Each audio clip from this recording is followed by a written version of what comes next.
La Regione Veneto ha premiato le imprese artigiane più meritevoli in una prestigiosa cerimonia che si è svolta il 25 settembre scorso a Mestre. Questo evento, noto come Al Maestro Artigiano, è stato un momento di celebrazione per le aziende che si sono distinte non solo per la loro straordinaria opera nel corso degli anni, ma anche per l'abilità dimostrata nel trasmettere il proprio savoir-faire alle nuove generazioni di apprendisti.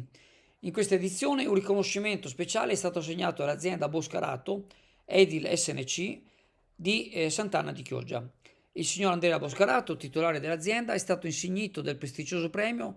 Questo riconoscimento è particolarmente significativo poiché Andrea Boscarato è un membro attivo della CNA Metropolitana di Venezia e la sua dedizione alla qualità del lavoro e alla trasmissione delle arti artigianali è stata fondamentale per la comunità locale. L'impegno di Boscarato nell'arte dell'edilizia è stato evidente in vari progetti di rilievo.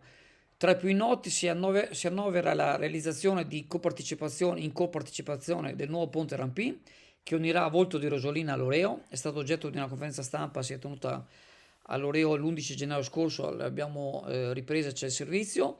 E la Boscarato è stata coinvolta anche in progetti di portata nazionale come il Mose, oltre a lavori di costruzione della nuova sede della concessionaria SD Auto qui di Chioggia. Questa premiazione è un riconoscimento all'importanza cruciale degli artigiani nella nostra società. Il loro impegno nella promozione della qualità e nell'istruire le nuove generazioni è un elemento fondamentale per il futuro dell'artigianato e dell'industria nel Veneto. Auguriamo a Andrea Boscarato e alla Boscarato Edile SNC una brillante continuazione nel loro contributo alla crescita e alla prosperità della regione Veneto.